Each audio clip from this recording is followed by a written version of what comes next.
keamanan dan pertahanan negara dalam hal ini TNI Polri sebagai utamanya sebagai penegak keamanan. Pertama yang perlu Bapak pahami, yang disebut mahasiswa tuh seperti apa? Pertegas, brandnya tuh yang mana? Ini mahasiswa mana? Mahasiswa PMI, mahasiswa HMI, mahasiswa GMNI, mahasiswa yang mana? Tidak bisa mahasiswa dipukul rata. Karena juga banyak ya mahasiswa yang mohon maaf tidak lulus S1 kemudian masih ikut-ikutan buat huru hara misalkan. Mohon maaf, itu bukan kami. Ya. Pertama yang Bapak-bapak perlu pahami, itu bukan kami. Nah, kedua, khususnya untuk kekuatan Cipayung, PMI, HMI, juga GMNI yang hari ini hadir, maupun yang hari ini tidak hadir seperti sahabat-sahabat kita dari GMKI, PMKRI, Mambudi, KMHD, IMM, dan beberapa organ yang lain yang punya kepemimpinan yang jelas, bukan mahasiswa yang tidak punya kepemimpinan yang jelas dalam hal ini. Kami menuntut jaminan keamanan dan rasa aman dari Bapak semua sebagai alat keamanan negara. Kami menuntut itu. Kami kecewa kalau Bapak ada oknum dari pasukan Bapak, dari anggota Bapak yang notabene dilatih untuk tempur, tahu-tahunya harus mukulin anggota kami. Ini kami kecewa. Bapak bukan ditugaskan untuk itu. Apalagi Bapak sebagai pemegang otoritas, salah satu otoritas hukum di Indonesia, di Republik ini. Kami kecewa. Untuk sahabatku sekalian, tidak ada kepentingan bagi kita, bagi PMI untuk membuat kekisruhan di Republik ini. Kita semua bersepakat dalam nota kesepakatan nasional kelompok Cipayung, dimulai dari Kesatuan Aksi Mahasiswa Indonesia tahun 66, 72 dan selanjutnya. Kami sepakat bahwa mahasiswa Indonesia berkepentingan untuk menjaga pertahanan dan keamanan nasional. Kita berkewajiban untuk mempertahankan itu. Islam harus memegang tali perjanjian yang sudah dibuatnya. Muslimun namuqayyadun nabi udim. Ini hadis memerintahkan ke kita untuk memegang tali perjanjian yang sudah kita buat, yang sudah dibuat oleh kelompok Cipayung. Kita harus menjaga pertahanan negara, memperjuangkan cita-cita negara yang 4 itu ya. Yang pertama, melindungi segenap bangsa dan seluruh tumpah darah Indonesia, hak-hak mereka.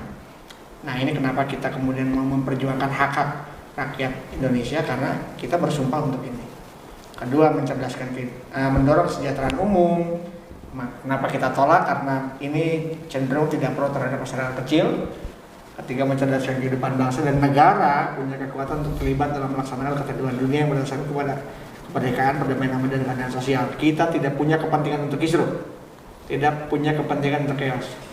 Yang ada kepentingan kita bahwa pasal-pasal tertentu dalam undang-undang cipta kerja ini merugikan kita, merugikan orang tua kita, baik orang tua kita yang buruh, petani, yang punya sekolah dan pesantren. Ini merugikan orang tua kita. Maka poin-poin itu, pasal-pasal itu harus muncul. Betul, memang kita juga nggak menyalahkan ya kalau misalkan kemarin-kemarin itu yang muncul ini soal isu buruh. Kita juga sangat setuju bahwa itu memang perlu diperjuangkan. Tapi sahabatku, yang harus diperjuangkan bukan hanya isu buruh, karena di Undang-Undang Cipta Kerja ini itu ada 11 klaster. Salah satunya buruh ya, tapi itu bukan satu-satunya. Ini yang perlu dicatat.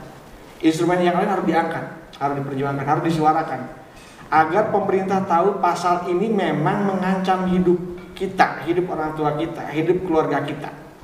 Pasal ini memang mengancam usaha kita, usaha orang tua kita, usaha keluarga kita.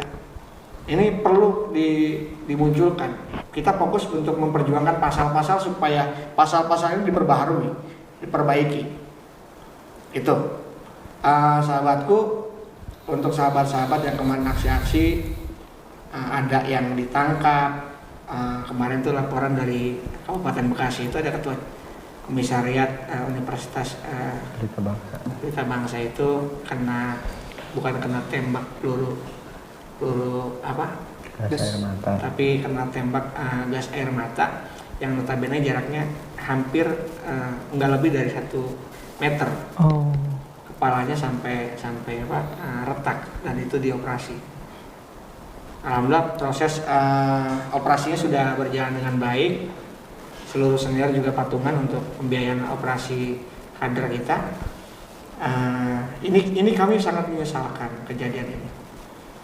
Sahabatku, tolong kami meminta, karena saya juga diperintah oleh Ketua Umum untuk mendata seluruh anggota dan kader kita yang mendapatkan perlakuan tidak menyenangkan atau represif dari oknum penegak hukum, dalam hal ini TNI dan Polri, itu untuk didata siapa nama-namanya, kampusnya di mana saja, di cabangnya, cabang apa.